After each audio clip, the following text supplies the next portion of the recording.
What's going on, everybody? Back again here with Nelson Head, one of the owners of Dixie Bones Barbecue in Woodbridge, an institution in the area. This means you've been here a long time. That's true. You've been here a long time. You've outlived anybody.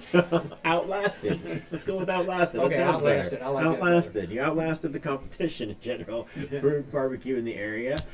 I've been coming here for a very, very long time. Since I came back from Memphis and had to find a place that I could get consistent barbecue and feed my barbecue addiction. Congratulations. And what really stuck out to me at the time was I saw this, which I had never seen outside of the state of Alabama before. Right. In Decatur. Did you go down there? Yeah, went down to Decatur. That's where I had it for the first time, in Decatur, Alabama. Yep. And then I came in here and I saw this and I was like, wait a minute. What is this doing here? The guy's from Alabama. He can't help it. You can't get this in Mississippi. You can't get this in Tennessee. No, you can't. And the first time I saw it, I was like, well. It's good on it. It's good, isn't it? It's great. It's really good on chicken, pork. It's great. Yeah, it is indeed. And I went to, I was in St. Louis last weekend. Oh, you were? Went to a barbecue place there, and they claimed they had this. It was not. In St. Louis? In St. Louis, they said they had the Alabama White barbecue sauce, and it came out. It was so thick and gross. Oh, God. I was like, this is terrible. You kind of need to cut it. Right. It was so bad. And I told my friends, I was like, okay, don't do that. Don't try that. That's wrong. That's not how it's supposed to go. Don't use that. In St. Louis, they have good barbecue sauce. Why would they screw around with something like that? I don't know. The other ones were good, but their impression of the Alabama White was, no, it was wrong. They messed around and screwed it up. Yeah. But so you guys have been in business for a long time. We've been here since 1995. Yes.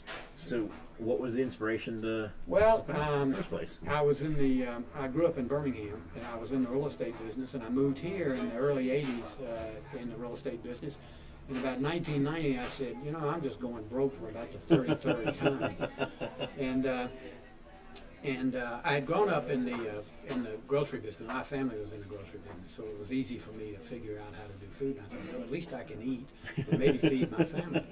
So I started with a little carryout in Georgetown, sharing a carryout space with Joe Mahortra, and then put some money together and ended up on Capitol Hill, right next to the House office building. Right. And we're there for 3 years, but the hill at that time was pretty hard. It was really a Wednesday, Thursday, Friday kind of deal, because Congress didn't work very long, and they would go home. Yes, they would go home, and 2 or 3 blocks away from us were crack houses. So the hill was not exactly what was there.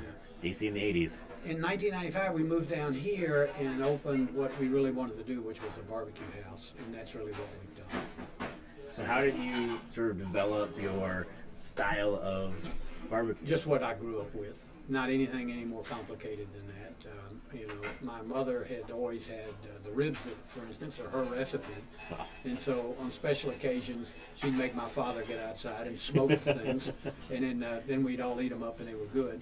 And the rest of it's really sort of traditional Southern food. I mean, it's not anything spectacular. The potato salad is my mother's. The coleslaw is mine, and the sauces are ours. But most of the foods that we serve are just traditional Southern foods. Very true. We just got through with putting a series together on our website of how to prepare all of these different Southern foods. Not the recipes per se, but just the methods that you need to employ if you want it to turn out good. So I encourage people, if they want to go to our website and look at those things, and then they can really figure out how we do what we do. Yeah, I checked those out myself. Oh, you did? You did? You look at them. Southern cooking tips, and I prescribed those. So if anybody's interested in kind of learning about how to cook in the Southern style, definitely go to the website and check all those out. There's like 12, 16 of them. There's a good amount. Videos on there. There's a bunch of them. There's a lot, and there's. I've always said that Southern food is more about the soul you put in it than the ingredients that you put in it. That's correct. That's correct. And that's a little bit of what you guys are talking about. We put that series together, not with specific recipes, because people can go find the ingredients that they like, but the methods that they really ought to use prepare these foods the way they ought to be prepared, and then they're going to turn out great. Yeah. Yeah. That's one of the things people don't understand about barbecue is it takes a long time. Oh, these pork shoulders and briskets are 12 to 14 hours. Yeah. And they need you got to really love it to do that. They need to be done right. Yeah, that's correct. And like when they're gone, they're gone. Yep, you can't make any more like that. That's it. They're gone. Nope. When it's the end of the day and you're out of ribs, you're out of ribs, y'all. That's it. And if they tell you they're not, don't eat them. Don't eat them. Right. That's right. They say they're not, but they're going to have some up pretty quick. No. Don't eat those ribs. Don't do it. So, you guys have been here since 1995. 1995. What are some of the most popular things, and how has the menu sort of evolved over? Well, we really haven't 20+ evolved it years? very much. I think over the last, over this period of time, maybe we've added 2 or 3 items, and maybe taken 2 or 3 items off. But really, it's been the core menu since we opened. We just, for instance, added chili. Well, the previous time that we added something was maybe 7 or 8 years ago. So we don't rush into it. No, you gotta have a little deliberation. We're Southern. You know? We move slowly. You had to let it cook slow and slow in the brain. When we put our foot down, it doesn't move. But we do move very slowly to put it down. So it's really, we really have had just about the same kind of menu because it's traditional Southern food. Right. And that's what we wanted to serve. Right. And we serve it all over the region. I mean, we cater from Baltimore to Richmond and from the valley to the coast. So our reach is fairly large. But our day-to-day operations are what keep us going, and it's fun. Yeah. So what are some of the most popular things on the menu? The ribs, the pork, macaroni and cheese, coleslaw, potato salad, collard greens. Those are the things. And then, of course, the pie. All right. Yeah, you got to have pie at the Gotta end of have the the day. Pecan pie, chocolate, coconut. Pie's amazing, y'all. And pie's different. Yeah, It's and different. we do everything ourselves. The only thing we don't make here are the buns. And we used to make the buns, but when the Five Guys, which are right across the bridge from us here, their headquarters, they were having trouble with having buns themselves, and they really put together a group of bakers around the area. And then that group came to us, said, "Why don't we do yours?" So they took our recipe and make ours. It got me out of the bread business, which is exactly what I wanted to do. But that's the only thing we don't make ourselves from scratch are the buns. Great. Everything else. 100% you guys. What's your favorite thing on the menu? I know it's like asking you. It's your every favorite kid. you know, it kind of evolves. Yeah.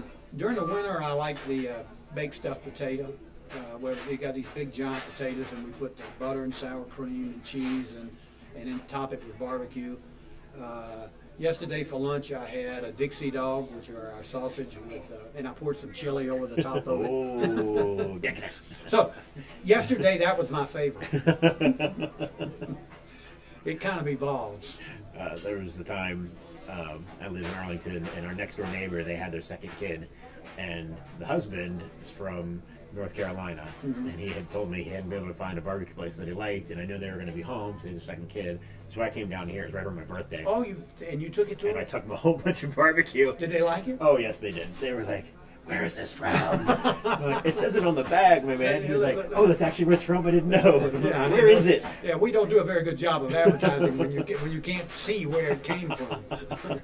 He said, "Where is it?" "No, it's in Woodbridge. I was down there for dinner. I thought I'd bring you guys some." He's like, "I gotta go down there again." I was like, "All I'm right, glad. good." Thank you for the recommendation. So every time I see him, he brings that back up, and his daughter brings it up. His older daughter brings it up. I remember when you brought us that barbecue, and did you like it? He's like, "I liked it." You know, what's really evolved in our business over the last year or 2 years are the delivery services now. You know, people can get this food delivered from here within 3 or 4 or 5 miles. Right. Our catering, of course, we deliver everywhere, but you know, you want to place an order, you can do it through us, or you can do it through DoorDash, or you can do it through Uber Eats. There are all these services now, and the young kids, that's the only way they order. Right. They don't want to talk to me. They don't want to see me. They just want their food. They want it instantaneously. If you could shove it through the phone somehow, That's it right. could pour out. That's right. They would do just that. about that way because they go on DoorDash or they go on our app and they go boop boop boop boop, and then all of a sudden it just shows up. Yeah.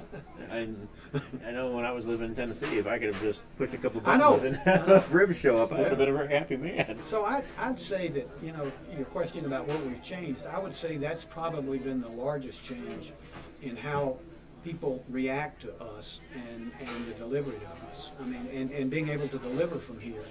We started it ourselves, and then the DoorDash people and the Uber people all showed up in Woodbridge, and now it's growing. Yeah. It's a growing part. That's what people want. They want it just They like want it that. just like that. They don't want to have to They don't move. want to move. No, they just want it brought right to them. I mean, the big guys have started doing it. Starbucks. My daughter lives in Richmond. She hadn't talked to a Starbucks person in 2 years. You know, she orders it on the phone. She walks in, she picks it up off the counter, and walks out. Yeah. She hadn't said hello to anybody. Nope. In the morning, when she probably shouldn't. doesn't want to. Probably shouldn't be talking to anybody at that point in time. Definitely not. I know my wife can be the same way. Yes, it She just. doesn't have her coffee.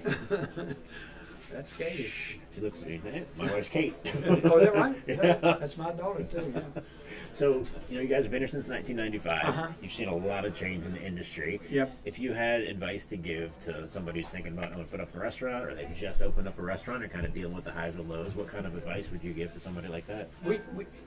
If people come to us all the time and ask that, and you know what my partner Chris Wolf always says to them, if that's what you want to do, you come work here for 3 weeks, and then you decide.